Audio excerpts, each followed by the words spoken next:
Assalamualaikum warahmatullahi wabarakatuh. Alhamdulillahi rabbil alamin. Wabihi nasta'inu ala umurid dunya waddin. Wassalatu wassalam ala ashrafil anbiya wal mursalin. Amma ba'd.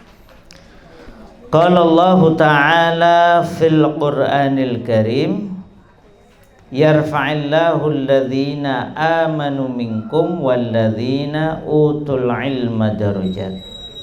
Wa qala Rasulullah sallallahu alaihi wasallam, yarfa'illahu bihadzal kitabi aqwaman wa yad'u bihal akharin. Sadaqallah wa sadaqa Rasulullah sallallahu alaihi wasallam. Pripun kabaripun Bapak-bapak, Ibu-ibu, jamaah sehat? Alhamdulillah. Remen saged ing duha punika, di duha kali ini kita bisa berjumpa untuk kembali belajar tentang hal-hal seputar Islam. Nggih, ini jadwalnya tukeran. Biasanya saya yang pekan ketiga, tapi nanti insya Allah tukeran dengan Dr. Aldi ya. Nah, pekan depan insya Allah kita akan membahas tentang buku Assalamualaikum Gaza. Jadi bagaimana Dr. Aldi yang pernah beberapa kali ngisi di sini, tugas di Gaza itu sudah dibukukan dengan istrinya. Jadi suami istri membukukan buku itu, cerita tentang perjalanan seorang lelaki, seorang dokter masuk Gaza, sekaligus sebagai istrinya di rumah beserta anak-anak terus menerus mendoakan. Alhamdulillah kemudian bisa keluar dengan selamat dan kemudian menyebarluaskan informasi terkini dari saudara-saudari kita di Gaza. Nah, jamaah sekalian, kalau ingin sehat mental, rengkuhlah Al-Qur'an. Kita mulai dulu dari pengertian nopo to naminipun yang secara ringkas nggih, apa itu sehat mental. Sehat mental itu Bapak Ibu, adik-adik sudah pernah kita bahas beberapa kali, ada beberapa ciri. Tapi ciri utamanya sebut saja ada 3 nggih. Ini berdasarkan buku Islam dan Kesehatan Mental. Yang pertama, naminipun tiang sehat niku tidak mengalami penyakit-penyakit mental gitu ya. Jadi kenapa disebut sehat? Karena tidak ada gangguan dan penyakit mental. Kemudian yang kedua, itu orang disebut sehat mental ketika dia itu mampu beradaptasi, mampu napa naminipun adaptasi niku napa? Umpamanipun nggih di rumah dia bisa menyesuaikan diri dengan keadaan rumah. Kemudian ketika dia bertemu dengan orang lain, dia bisa ngobrol, bisa berbincang. Bisa ngobrol, bisa berbincang dengan normal. Kemudian ketika dia ini dalam situasi baru, kepanggih kalih tiyang sanes yang mungkin baru dikenal, dia juga bisa ngobrol dengan enak, dengan mudah. Nah, ini makanya disebut kemampuan beradaptasi, kemampuan untuk menyesuaikan diri. Termasuk di dalam kemampuan menyesuaikan diri ini adalah orang ini ketika menghadapi sesuatu yang baru, bahkan mungkin masalah, tapi masalah normal. Enten mboten tiyang urip mboten gada masalah? Ada enggak, Bu? Ada orang hidup enggak punya masalah. Enten mboten? Malah punya masalah dia nggih. Namanya hidup ya pasti punya masalah. Bangun tidurku terus Napa ini kok jenengan kok langsung bangun tidur terus mandi itu mencurigakan nih. Ada apa tadi tidurnya ya?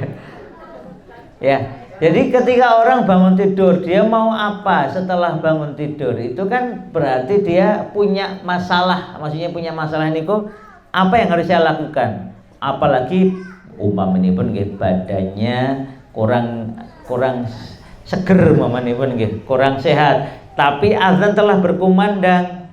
Sebagai mukmin berarti kan dia punya masalah, badan kurang sehat, padahal harus sholat. Nah, tidak ada gangguan untuk tidak sholat, maka kemudian dia melaksanakan sholat. Nah, berarti kan melaksanakan sholat ini dalam kondisi tidak fit, tidak sehat sepenuhnya, itu mungkin masalah. Menghadapi masalah seperti ini bagi orang yang sehat mentalnya ya nggak ada masalah. Maksudnya pun ya nggak apa-apa, dia paksakan dirinya untuk tetap bisa sholat berjamaah di masjid. Begitu pula mungkin hari ini ibu-ibu, bapak-bapak, adik-adik mungkin ada yang badannya kurang fit, tetapi wah ini pengajian ini penting. Thalabul ilmi fardhatun ala kulli muslim, penting, maka datang. Atau nanti kecampur dengan beberapa kegiatan yang lain. Milih mana? Milih tidur, milih nonton TV atau mainan HP, atau milih datang ke pengajian, atau milih leyeh-leyeh. Nah, memilih ini mana yang baik itu memerlukan kesehatan mental. Kalau orang sehat mentalnya, pasti dia akan memilih kegiatan-kegiatan yang membantu dia untuk selamat, untuk sukses dunia dan akhirat. Makanya kita memilih ini. Kebetulan tadi pagi itu saya jadwal di agak dibilang dekat nggih. Kalau jalan nggih jauh, dibilang jauh kalau naik kendaraan ya cepet. Apalagi kalau subuh nggih. Tapi bismillah tadi pagi itu waktu subuh ada perbaikan rel di dari Al-Ikhlas Patuan itu ke barat itu nenten rel. Lah ternyata ada perbaikan rel. Sehingga pilihannya itu adalah ketika dari arah mriki Wirokraman ke selatan ketemu perempatan nggih. Perempatan kan pengennya saya itu belok kiri karena lebih dekat lewat situ ke Ndeling Sari namanya. Tapi ternyata ditutup. Nah, saya tanya dulu, nggak bisa ya Pak ya, enten nopo petugasnya itu, saya kira ada apa, ternyata ada perbaikan rel. Terus baru saya lurus ya mengikuti jalan ke arah ini kok ke arah jalan nopo dengan menipun jalan Wates baru belok kiri. Jadi setiap hari Bapak Ibu adik-adik kita akan menghadapi yang namanya masalah-masalah normal. Ini disebut oleh Ibu Zakiyah Darajat, Prof Zakiyah Darajat sebagai normal problem, masalah-masalah normal. Orang yang sehat mentalnya menghadapi masalah-masalah normal keseharian itu dia akan mampu mengatasinya dan mengambil keputusan yang baik. Tidak perlu senewan berlebihan, tidak perlu ribut berlebihan. Oh iya, mungkin nggak sesuai yang diharapkan, tetapi segera mengambil keputusan karena memang ini apa bedanya Mas? Tes. Lebih mantap ini nggih. Tes. Tes. Kok mantap nih gimana? Mungkin maksudnya lebih stabil, tapi lebih mantap ini. Jadi ngoten nggih Bapak Ibu nggih adik-adik ya, setiap hari kita pasti akan menghadapi yang namanya masalah-masalah normal. Namanya orang hidup pasti punya masalah. Suatu kali mau makan ternyata menunya tidak sesuai selera, tetapi yang penting halal dan thayyib. Makanya saya ingat nasihat dari seorang senior itu, kalau makan itu jangan pakai lidah. Maksudnya jangan ngikuti selera lidah. Kalau makan ngikuti selera kalau dahar jenengan niku tumut selerane napa niki lidah niku mesti pengen sing enak. Tapi kalau pakai seleranya otak Napa ingkang dicari? Yang dicari makanannya yang seperti apa? Yang halal dan thayyib. Makanya kita itu jadi lebih mudah menikmati umpaminipun kopi tanpa gula. Pripun Bu? Cocok mboten Bu? Nggih, kopi pahit nggih. Loh, sing itu sebenarnya kalau kita biasa minum kopi asli, lama-lama bukan hanya pahit Bu, enten gurihnya, ada napa nggih, fruity-nya, ada sweet-nya. Sampai tadi itu saya kepikiran pesan sama panitia, Bu, kalau saya ngisi itu jangan pakai ginian, pakai kopi aja gitu. Karena tadi saya juga begitu, karena panitia itu paham di tempat Andur di Lengsari kan saya sudah lumayan sering ngisi di sana. Itu kalau disediakan teh manis, insya Allah tidak saya minum. Tadi juga sama, disediakan teh manis sama disediakan, nah yang kayak gini nih, air bening. Nah, kalau air bening, insya Allah saya minum. Makanya tehnya tadi saya kembalikan ke panitia, ngapunten saya mboten ngunjuk teh, nah, maksudnya teh manis, saya minumnya yang air bening mawon. Sambil ngobrol-ngobrol ternyata karena ada jamaah hendak umrah minta doa. Setelah itu menemui saya pada pengajian. Jadi tiap hari ya ibu-ibu, bapak-bapak, adik-adik, kita akan menghadapi yang namanya normal problem. Ya problem masalah biasa sehari-hari.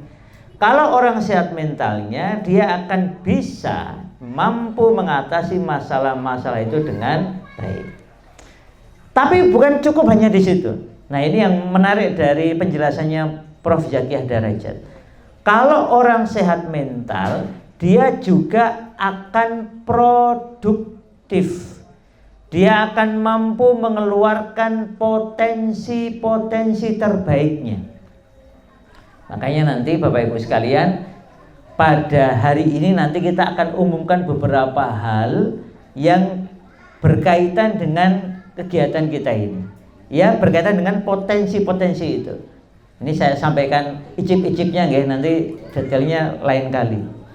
Umpamanipun nggih, ibu-ibu, bapak-bapak kan punya potensi untuk jadi orang yang berpengaruh. Punya potensi mboten, Bu? Ibu-ibu ini punya pengaruh mboten? Punya, minimal pengaruh untuk diri sendiri, untuk keluarga, untuk teman-teman jenengan, untuk tetangga sekitar dan lain sebagainya. Jenengan kan pasti punya keluarga besar, pasti punya tetangga kanan kiri depan belakang, pasti punya kegiatan-kegiatan di luar niki nggih, di luar pengajian jihada ini, mungkin di luar keluarga, di luar yang lain. Umpamanya mungkin ada yang ikut embun pagi, ada yang ikut pengajian apa di mana, ada yang punya kegiatan lain lah. Nah, pada setiap kegiatan itu Allah Ta'ala menyediakan kepada kita kesempatan untuk menjadikan orang yang kita kenal itu kita pengaruhi dalam urusan kebaikan. Allah Ta'ala berfirman, wal takum minkum ummatun yad'una ilal khairi wa ya'muruna bil ma'rufi wa yanhauna 'anil munkar ulaika humul muflihun. Dados simbah-simbah, bapak-bapak, ibu-ibu, adik-adik itu punya pengaruh, dan pengaruh itu bisa dijadikan sebagai keutamaan. Napa niku? Jadilah orang yang mengajak kepada kebaikan, menyuruh kepada yang ma'ruf, mencegah dari yang mungkar. Dan itu bisa kita lakukan tiap hari, sehingga kita dapat gelar ulaika humul muflihun. Jadi kita semua ini punya potensi untuk melakukan 3 hal tadi. Yang pertama adalah ngajak kepada napa? Yad'una ilal khair, ngajak kepada al khair. Pengawasan jihad ini saya nama mboten. Jenengan ngajak-ngajak. Targetnya bukan dapat, targetnya adalah ngajak. Jadi kalau jenengan punya HP, jenengan bisa ngajak, bisa jenengan list pengajian apa yang jenengan ikuti, umumanipun embun pagi, utawi jihada, utawi napa sanes, pokoknya ajak temennya. Kalau perlu jemput, kalau perlu bareng-bareng, rombongan, mau rombongan jalan kaki boleh, rombongan lari pagi. Wah, ayo melayu-melayu ngebarki melu pengajian. Berarti lari-larinya pakai anu nggih. Pakaian pengajian. Oh. Kemudian ada lagi mungkin rombongan naik sepeda. Wah, yuk kita kring-kring bareng ya. Laskar kring-kring ngoten nggih. Kenapa kok laskar kring-kring? Karena mau pengajian. Terus mau pakai motor boleh, mau pakai mobil. Wah, aku duwe mobil nganggur, tak putar kampung, jemputi ya. Boleh. Saya itu ingat ada beberapa masjid itu menyediakan kendaraan penjemput keliling. Wah, menarik juga nih kalau sajadah ngadakan ya. Gimana Pak Wahyu? Karena di kampung-kampung, termasuk di kampung saya itu sekarang lagi model. Karena kampung saya itu kan Ngaran, desanya Melese ya, kampungnya ibu saya. Itu kan harus nyebrang. Jadi yang mau sekolah dari beberapa kampung ke sekolah Muhammadiyah di kampung saya itu mau nggak mau nyebrang jalan raya. Sehingga kalau anak SD itu kan agak kesusahan. Maka oleh kepala sekolah, kesahabatan sama saya kenal baik kepala sekolahnya, seumuran saya, itu beliau punya gebrakan menyediakan transportasi apa nyebutnya? Antar jemput nggih berarti nggih. Antar jemput. Jadi kalau mau berangkat ada mobil-mobil yang bergerak jemputi para siswa yang tidak dari kampung itu, kemudian nanti begitu pulang juga sama, bolak-balik begitu. Sampai dari mobilnya 1, sekarang mobilnya ada 4. Jadi saking banyaknya yang diantar jemput. Ini mau nambah lagi alhamdulillah. Nah, itu contoh. Jadi sampai antar jemput kayak gitu. Kalau di beberapa masjid di sini yang diantar jemput bukan peserta. Kalau ini kan siswa santri MI SD. Kalau ini ada beberapa masjid di sini itu sekarang punya mobil menjemput jamaah pengajian. Jadi yang dijemput bukan lagi anak kecil, tapi jamaah pengajian baik dari kampung itu atau kampung sebelah, terutama kampung itu nggih, yang kesulitan ke masjid tapi pengen tumut pengajian atau bahkan ingin sholat 5 waktu, nanti daftar ke panitia lalu nanti dijemput. Wah, gimana itu ya?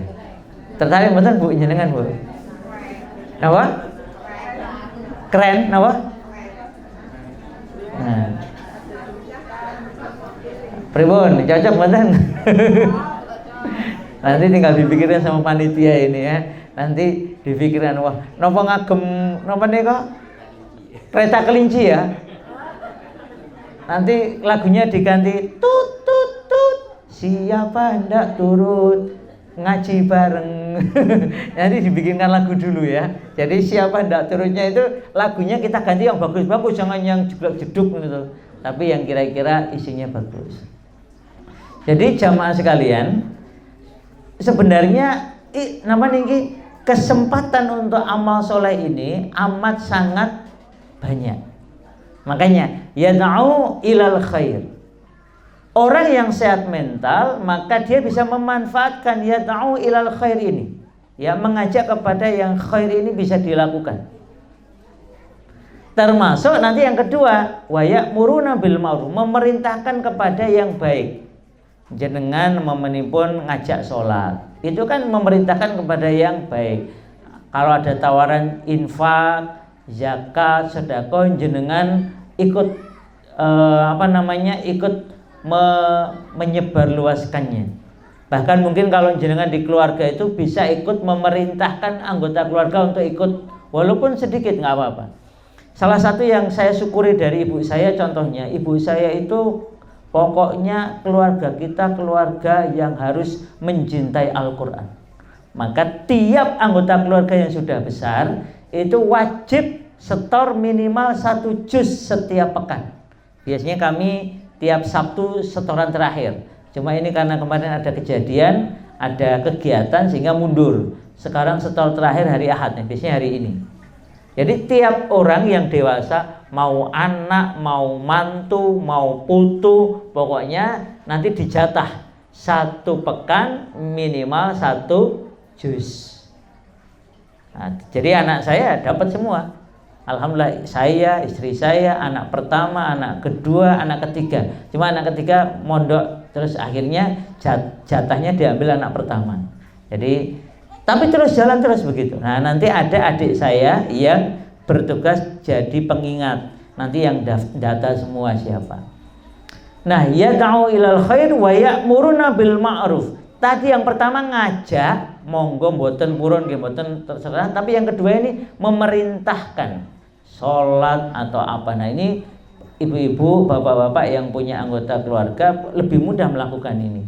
Dan yang ketiga adalah yanha 'anil munkar, mencegah dari kemungkaran. Apa saja yang jelek dan melanggar aturan Allah itu masuk kategori mungkar. Larang diri kita, larang orang-orang di sekitar kita dari melakukannya. Dan prinsipnya di dalam Islam, Bapak Ibu, sesuatu yang diperintahkan Allah pasti baik. Jadi kalau Allah memerintahkan sesuatu, maka sesuatu itu pasti bermanfaat bagi kita. Ini pun jenengan diperintahkan untuk sholat subuh, kalau bisa tepat waktu. Bapak-bapak khususnya mas-mas berjamaah di masjid, itu manfaatnya pasti banyak, walaupun berat nggih. Kalau ibu-ibu kayaknya sudah biasa ibu nggih, teng subuhan teng masjid ya biasa nggih. Pun biasa nih. Nah, ibu rasakan nggih, ibu-ibu rasakan kalau kita bangun subuh lalu kita ke masjid, itu kira-kira badannya lebih enak nopo kalau kita tidak bangun subuh dan telat sholatnya? Enak pundi? Remen pundi? Kok remen pundi? Apa nih? Sekeco pundi ya? Enak mana? Enak yang biasa bangun pagi. Saya pernah cerita di sini, ada adik kelas saya, waktu itu saya punya tim. Nah, ini salah satu tim saya sebelum saya masuk ke sini ke Sajadah. Nah, ada tim saya sekarang jadi dosen psikologi, itu membandingkan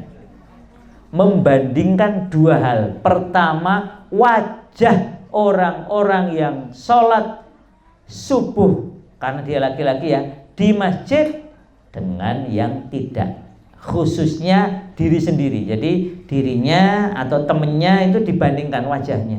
Kalau sholat subuh wajahnya gimana di masjid ya, kalau sholat subuhnya telat wajahnya gimana? Nah, batin saya rodok kurang kerjaan, tapi ternyata menarik juga itu ya. Yang kedua adalah membandingkan kegiatannya sehari itu. Jadi kalau sholat subuhnya tepat waktu berjamaah di masjid, ini kata peneliti ini, itu kegiatannya hari itu tuh meskipun mungkin capek atau rada capek itu Masya Allah lancar, nyaman. Bahasa lainnya produktif. Melakukan amal-amal kebaikan itu Masya Allah berjalan dengan baik. Sebaliknya, ketika sholat subuhnya telat, apalagi nggak di masjid, jadwalnya itu kayak amburadul, hatinya itu rasanya nggak tenang, tergesa-gesa, isti'jal, pokoknya kayak ono wae sing kurang. Beda ketika sholat subuh berjamaah tepat waktu di masjid. Bagi saya waktu itu kan saya belum kepikiran gitu. Cuma karena memang punya tim, terus dia neliti tentang itu, Masya Allah. Saya sempat meminta, karena waktu itu saya jadi pembicara satu simposium nasional, punya anak buah kan, jadi minta. Saya tanya, siapa yang bisa membantu saya membuatkan PowerPoint? Ini saya sudah menyiapkan materinya, cuma dibuatkan ininya aja, PowerPointnya biar lebih mudah ditangkap oleh peserta. Karena waktu itu permintaan dari panitia, karena itu acara nasional, nanti ada tayangannya. Karena yang datang katanya banyak. Memang pas saya datang itu ternyata ruangannya kayak ruangan apa nggih? Kayak ruangan yang pokoknya duduk kursinya itu jejer ke atas kalau nggak salah. Jadi di depan itu ada tempat khususnya itu.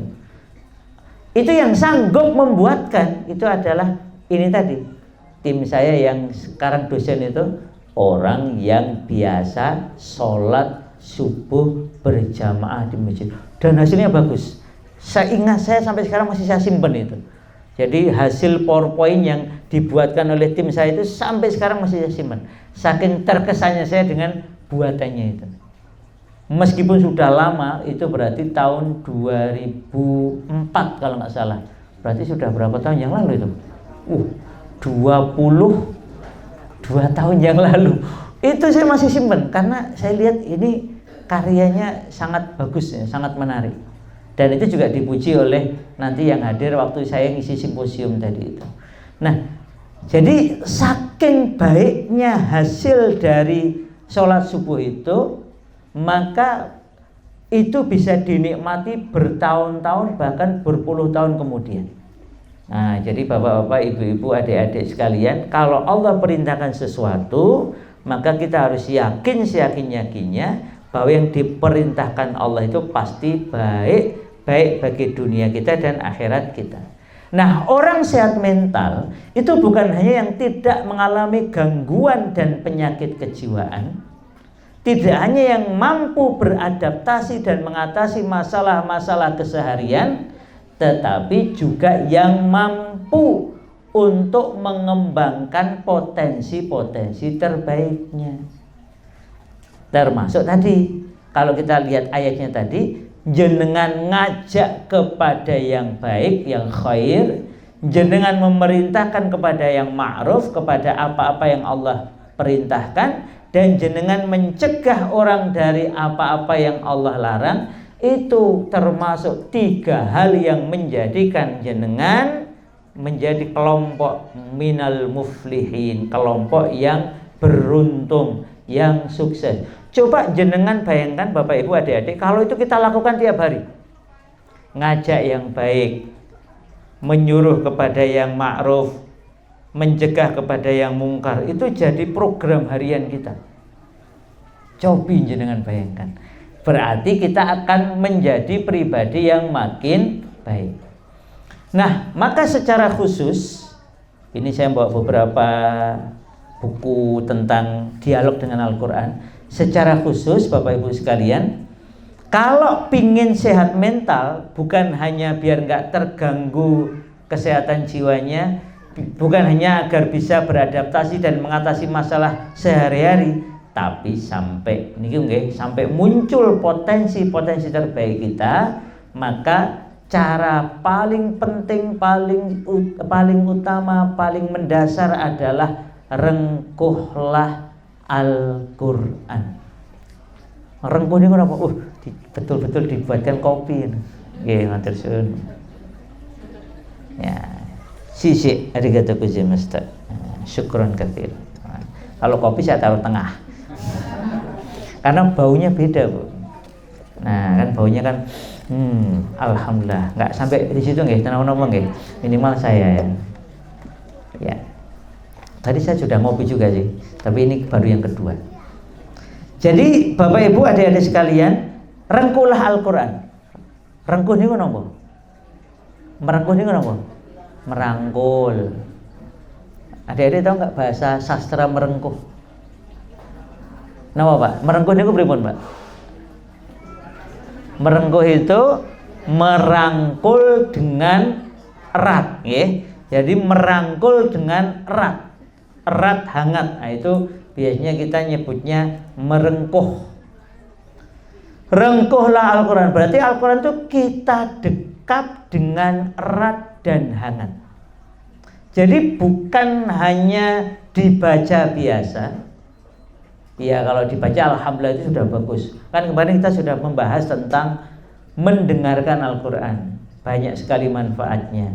Minimal 10 menit membaca Al-Quran, pahalanya bikulli harfin, ya. Jadi ada tata urutannya. Contohnya kalau membaca tadi nggih, Rasul pernah bersabda bahwa La aqulu alif lam mim harfun. Aku tidak bilang, kata Rasul, alif lam mim itu satu huruf.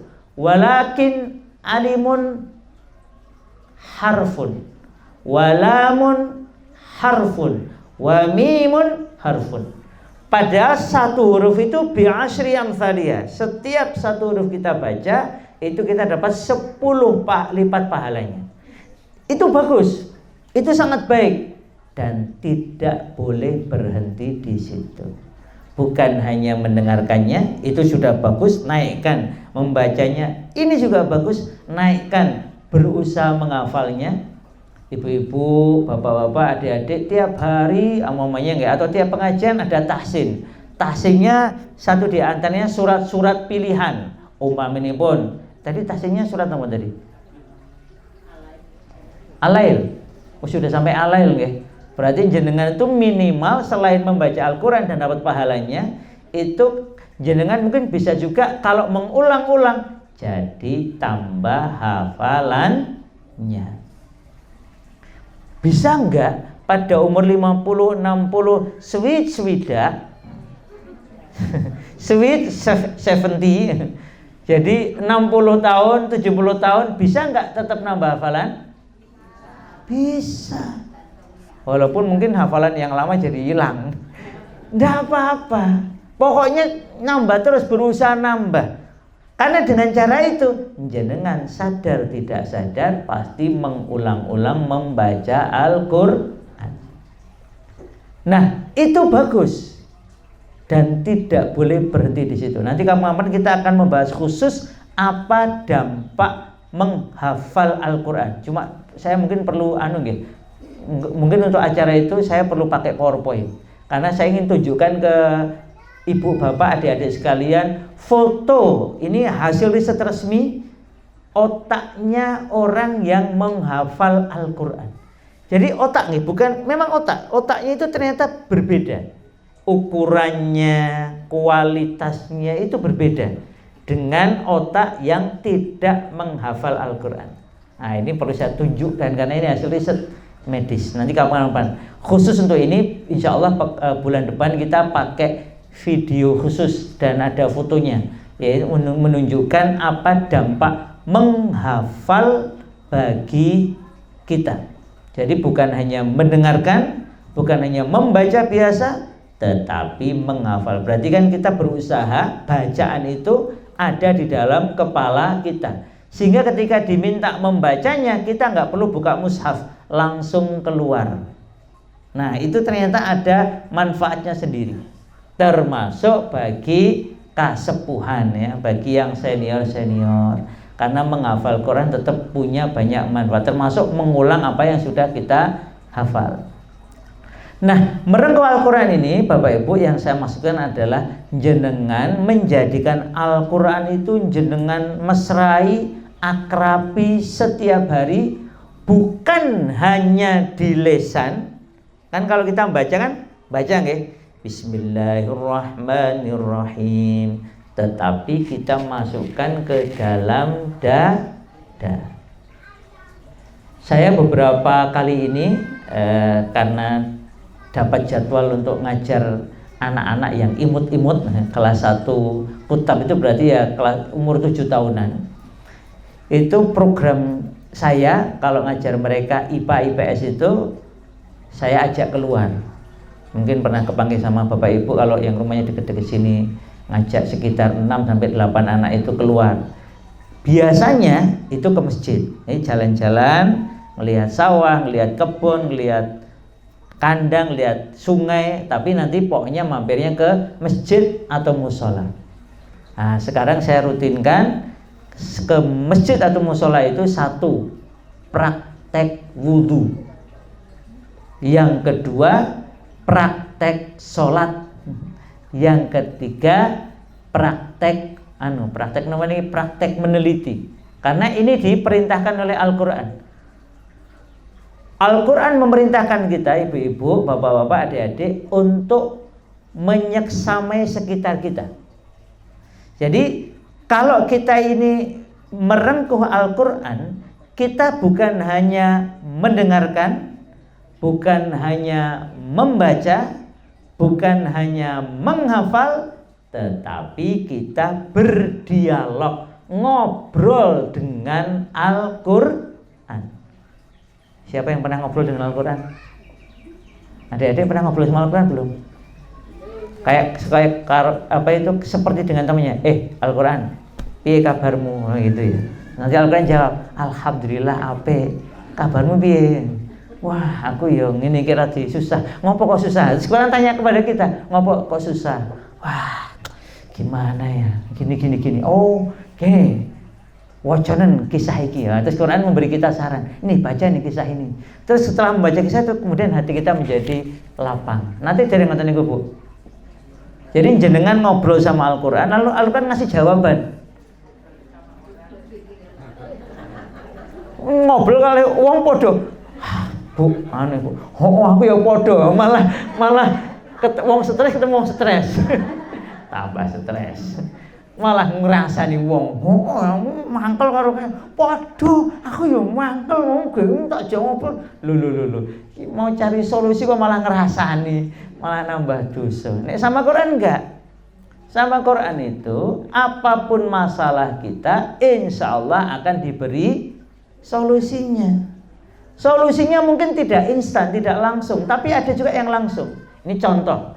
Suatu kali teman saya ini bingung, galau berat, penulis, tapi kebingungan mau nulis apa.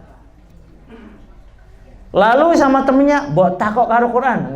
Jadi sesama penulis itu diskusi, mbok takok karo Quran.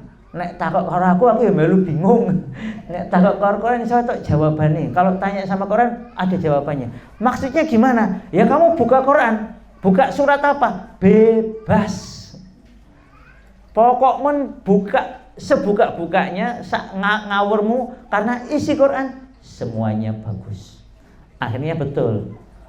Qurannya dibuka, teng gitu, terus dibaca.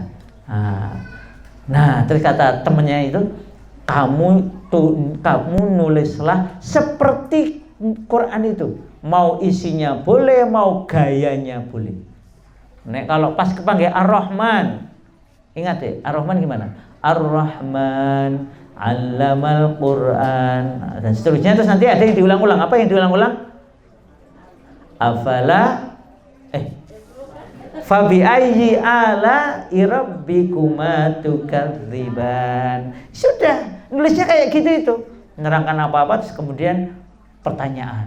Nerangkan apa? Pertanyaan. Nerangkan apa? Pertanyaan. Pertanyaannya mirip fabi ayyi ala rabbikuma tukadziban. Udah pernah belum nulis dengan gaya kayak gitu? Atau ketemunya itu buka gitu, ketemunya kulhu. Teman saya masuk Islam karena ketemunya kulhu itu. Karena dia bukanya dari ngeten kan, Quran kan gini, terus dia bukanya dari sini depan tuh belakang tapi ya. Betul nggih?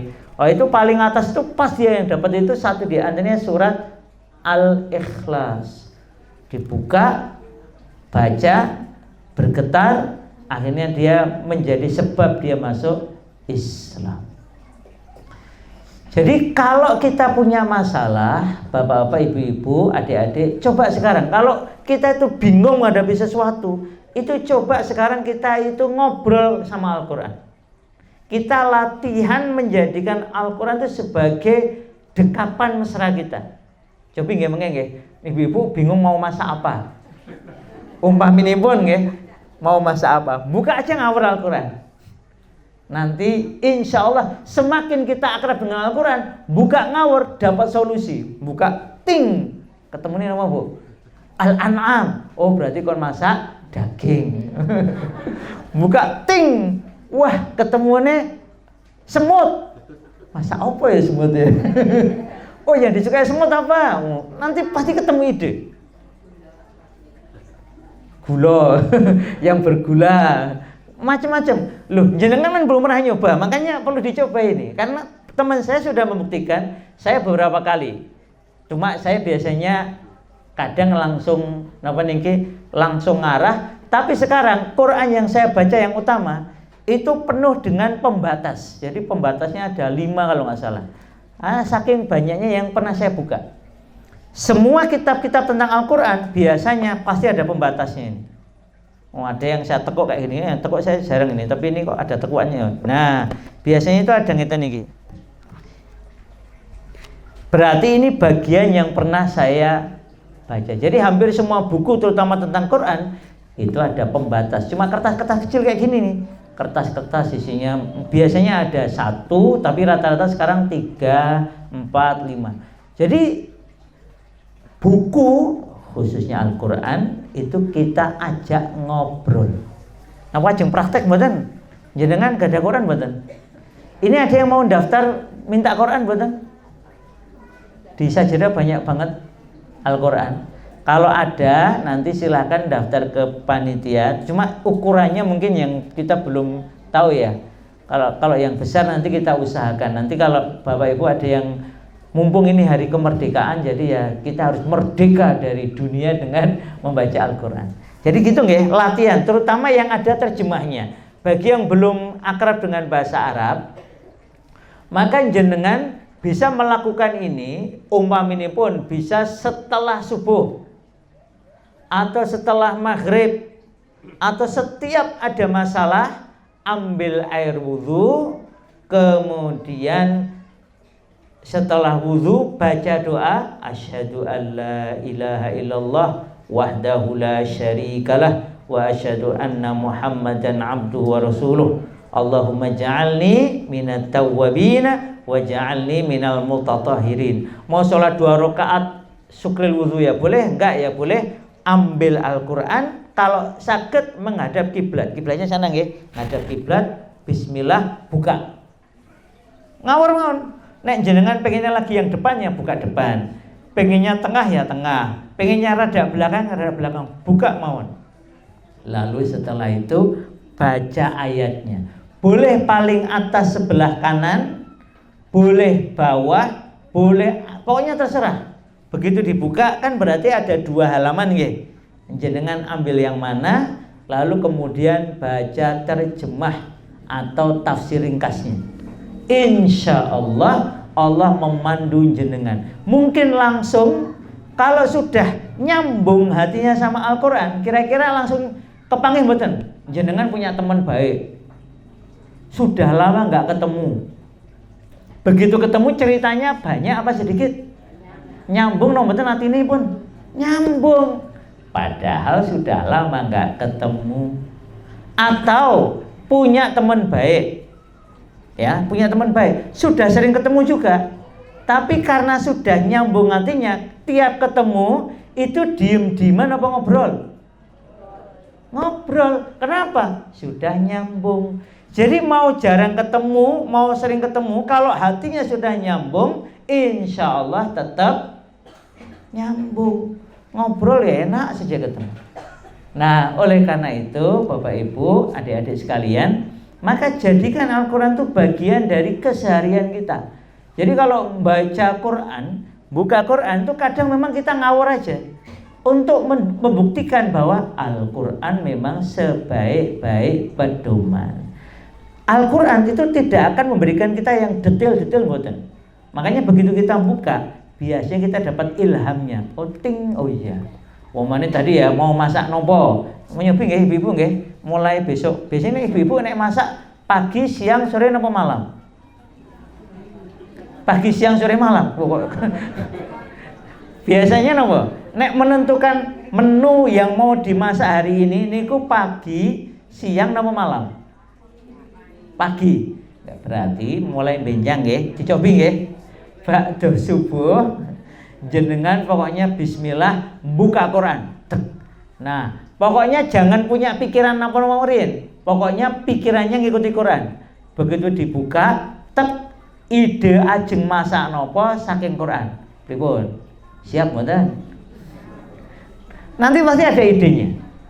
Seperti teman saya itu tadi, dan saya juga sudah mulai sekarang. Pokoknya mulai punya ide. Pokoknya kalau saya kan nulis apapun yang dibukakan oleh Al-Quran. Nanti begitu pula jenengan punya jadwal baca rutin. Ibu-ibu punya jadwal baca rutin mboten tiap hari? Bapak punya baca rutin mboten tiap hari? Kalau adik-adik punya adik ya? Baca rutin tiap hari yang urut itu.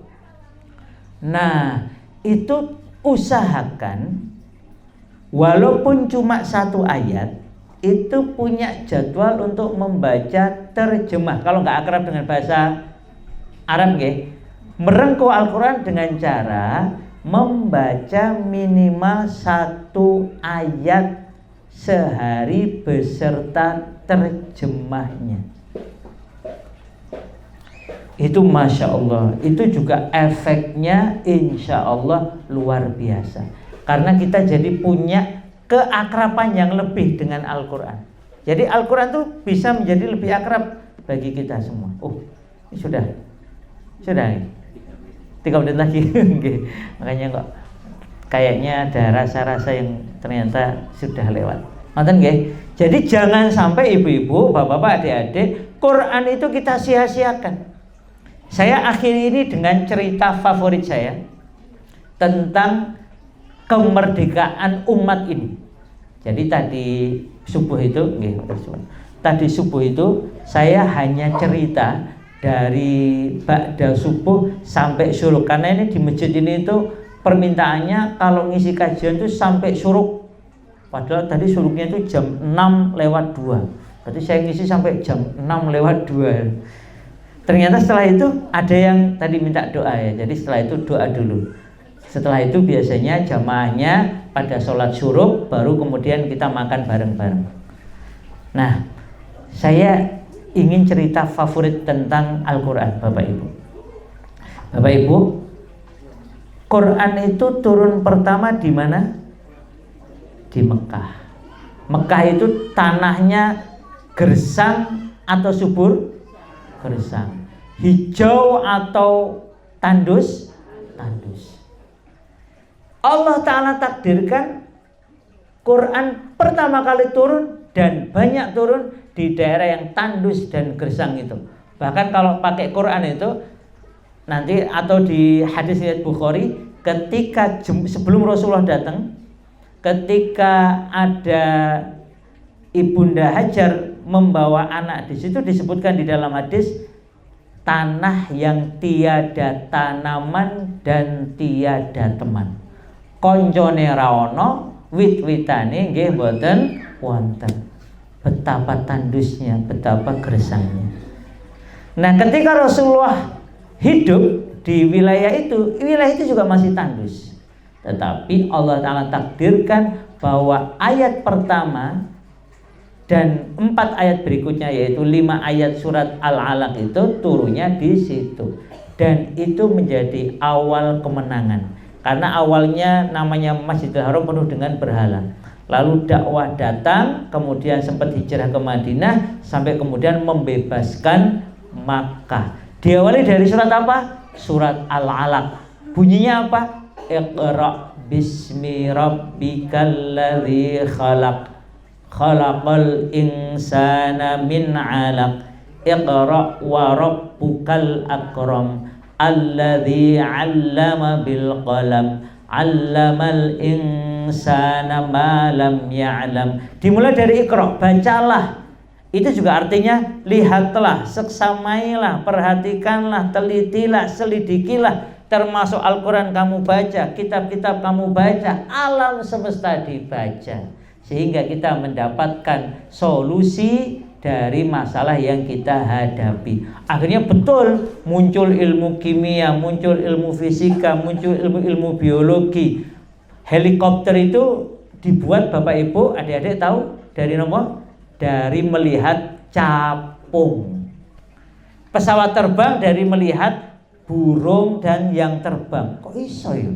Akhirnya punya ide bikin pesawat terbang, bikin helikopter. Di Ponorogo sampai meninggal dunia pengen hafal Quran nggak bisa, mewariskan ke anaknya, anak-anaknya juga nggak bisa. Tapi cucunya ada yang rela berangkat ke Mekah, bertahan di sana beberapa tahun sampai hafal Quran 30 juz, balik ke Indonesia sekitar tahun 1903 1904, itu kemudian bikin pondok kecil di Kauman, karena nggak cukup kemudian bikin pondok di Kerapiak, pondok khusus penghafal Quran. Pernah saya ceritakan di sini nggih, namanya Mbah Muhammad Munawir. Temennya namanya Kiai Haji Ahmad Dahlan bikin langgar kecil di Kauman, ngajar di sana, mau anak-anak, mau remaja, mau ibu-ibu, mau bapak-bapak, materi utamanya adalah Al-Quran beserta isinya dan pengamalannya. Makanya sampai sekarang saya masih punya cita-cita harus punya majelis yang majelis itu membahas surat-surat pendek tapi rutin tiap pekan, bahasnya surat Al-Asr 8 bulan. Pripun? Cocok mboten niku?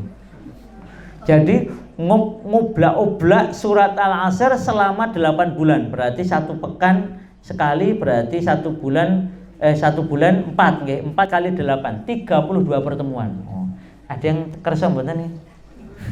Khusus bahas surat Al-Asr beserta pengamalannya. Seperti dulu Mbah Dahlan lakukan. Sampai pengajiannya oleh ibu-ibu disebut pengajian wal asri. Karena yang dibahas wal asri, enggak rampung-rampung. Rampungnya kapan? Rampungnya nek wis mbok amalke. Nah, gitu. Ngoten nggih. Maka ibu-ibu, bapak-bapak, adik-adik, mari kita rengkuh Al-Qur'an. Bukan hanya agar tidak kena gangguan jiwa, bukan hanya untuk mendapatkan pahala dari huruf-hurufnya, dan itu masya Allah sangat baik. Lebih daripada itu, agar kebaikan-kebaikan, potensi-potensi yang ada pada diri kita, keluarga kita, masyarakat kita bisa keluar, membawa kemenangan, kejayaan, kebahagiaan bagi kita semua. Demikian, Allah a'lam bishawab. Saya kembalikan kepada pembawa acara.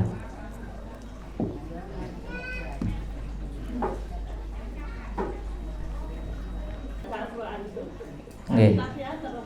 Tahsin apa tafsir? Tahsin nggih, perbaikan bacaan nggih, nggih. Nggih. Rasulullah SAW bersabda, Bapak Ibu, bahwa orang yang orang yang membaca Al-Quran lalu terbata-bata, artinya ini bacaannya belum baik, belum lancar, bahkan terbata-bata, mungkin salah, tetapi dia terus membaca Al-Quran, maka dia mendapatkan ajroni, mendapatkan 2 pahala. Pertama pahala membaca, kedua adalah pahala terbata-batanya itu. Dados mboten napa-napa. Jadi meskipun bacaan kita belum baik, tetaplah membaca Al-Quran. Insya Allah dapat 2 pahala.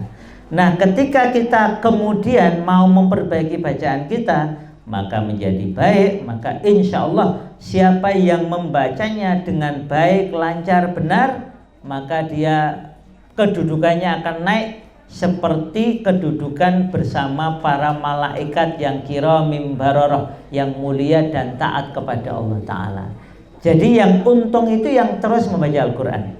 Oleh karena itu, berkaitan dengan membaca Al-Quran ini, Rasulullah memberi 4 kelompok, ya, memberi 4 kelompok. Kelompok pertama kelompok utrujah. Napa Bu? Utrujah. Kelompok kedua adalah kelompok tamroh. Kemudian yang ketiga kelompok roihanah, yang keempat kelompok handholah. Kelompok pertama utrujah adalah orang beriman yang mau membaca Al-Quran, baik membaca langsung dengan hafalannya, dan kalau dia belum hafal dengan mushaf atau semisalnya. Kelompok ini, kelompok utrujah ini adalah yang baunya harum dan rasanya manis. Kemudian yang kedua kelompok tamroh. Kelompok tamroh ini kelompok beriman yang tidak membaca Al-Quran. Jadi mungkin karena sibuk, karena merasa nggak lancar, karena nggak bisa, akhirnya orang beriman, orang Islam tapi nggak baca Al-Quran, maka disebut kelompok tamroh. Kenapa kok tamroh? Tidak ada baunya tapi rasanya manis, karena dia masih beriman, makanya rasanya manis. Cuman baunya nggak harum, la raihalah, tidak ada baunya, tidak ada wanginya. Kemudian kelompok yang ketiga adalah raihanah. Raihanah saya bawa contohnya nih. Raihanah itu adalah wewangian, tetapi kalau diicipi baunya harum. Tapi kalau diicipi pahit, getir, murun. Kenapa? Ini adalah kelompok munafik, hatinya nggak beriman, tapi dia mau baca Al-Quran. Jadi baunya baunya wangi, betul nggih? Baunya, aromanya wangi, tetapi rasanya getir, pahit. Kelompok yang keempat Hanzalah, sudah nggak ada baunya, terus rasanya pahit. Siapa ini? Kelompok munafik yang tidak membaca Al-Quran. Nah, kalau jenengan beriman mau membaca Al-Quran, maka jenengan masuk kelompok paling utama, utrujah, orang beriman yang mau membaca Al-Quran. Kalau jenengan belum lancar, dapat 2 pahala.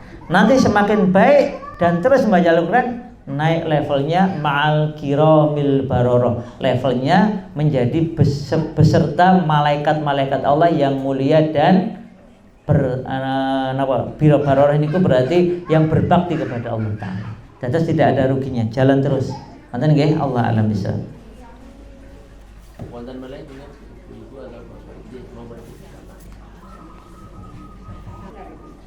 Dijamak di rumah, nggih. Waalaikumsalam warahmatullahi wabarakatuh. Makmum niku hukumnya ikut imam. Nah, jadi baik bacaan maupun gerakannya. Jadi kalau umpamanya pun nggih, kita datang ke masjid, imamnya sudah membaca surat setelah Al-Fatihah, umpamanya pun Al-Fatihah sudah selesai, padahal itu kan rukun nggih. Al-Fatihah niku rukun. Sedangkan bacaan ayat atau surat setelah Al-Fatihah kan tidak rukun, artinya bisa dibaca bisa tidak. Tetapi kita makmum, maka status makmum itu mengikuti imam. Berarti gerakannya, bacaannya mengikuti imam. Berarti kalau sudah masuk, ya berarti sudah dianggap karena bermakmum kepada imam, sudah dianggap membaca Al-Fatihah meskipun masbu. Terus tidak perlu membaca Al-Fatihah sendiri. Ada ulama yang membolehkan, nah monggo, tapi pada prinsipnya karena sudah ikut imam, maka otomatis kewajiban membaca Al-Fatihah sudah diwakili oleh imam.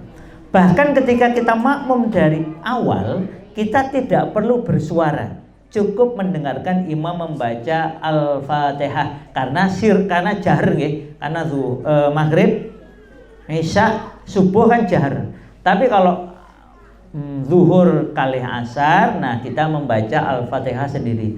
Tapi ketika imam membacanya jahar keras, kita tidak perlu membacanya, kita cukup mendengarkan. Kalau dari awal, kalau telat sudah dianggap mengikut imam. Nonton. Jadi nggak perlu. Kemudian kalau kita pengen qobliyah subuh, sudah telat, nggak sempat qobliyah subuh, terus pripun? Maka istilahnya bukan jamak, Bu. Istilahnya bukan jamak. Istilahnya adalah kita melakukannya ba'da sholat. Atau nanti ada juga nyebutnya badal. Badal itu ganti. Karena sebelum subuh belum bisa, maka bisa kita lakukan langsung setelah sholat subuh. Cuman kalau ini dilakukan sering-sering, nanti jamaah pada bingung. Lulu. Oh nopo sholat baru subuh.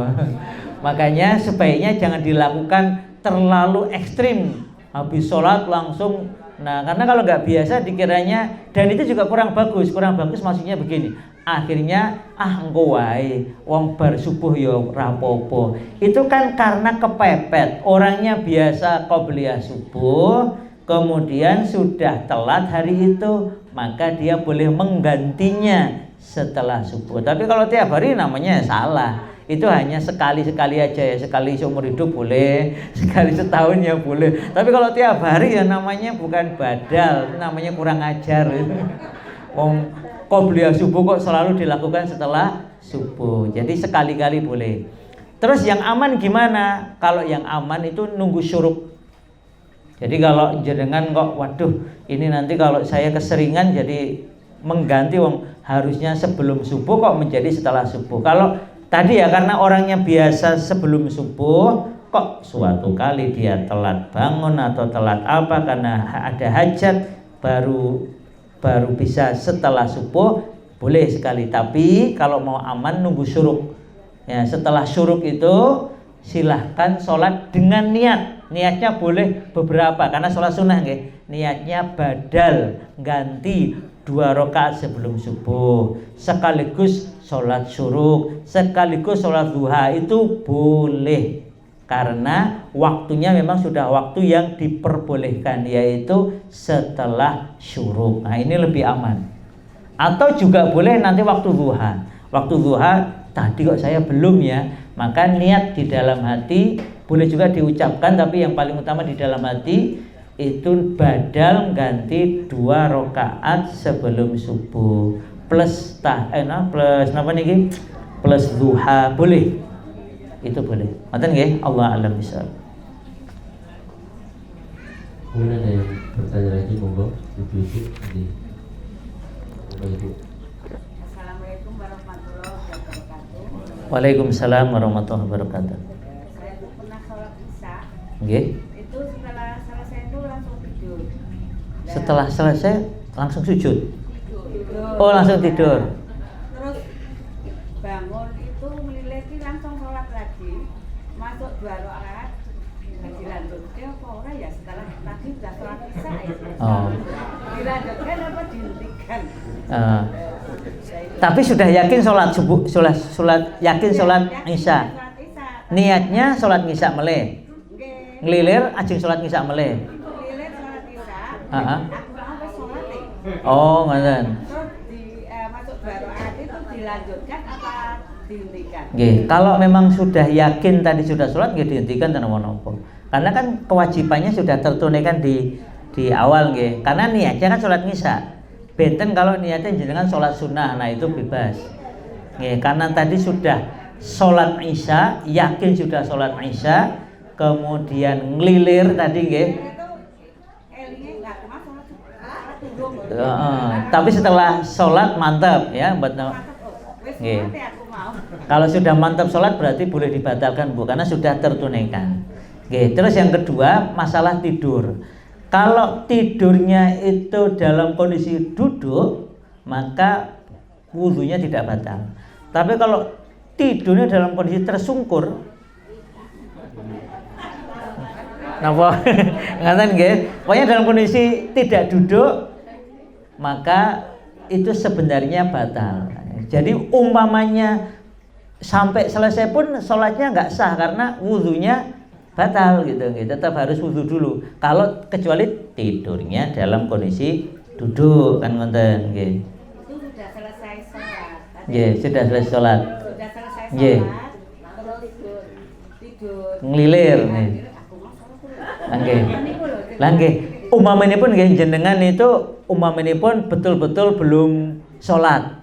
Lalu ketiduran, ya habis wudu ketiduran. Tidurnya kondisinya harus diperhatikan.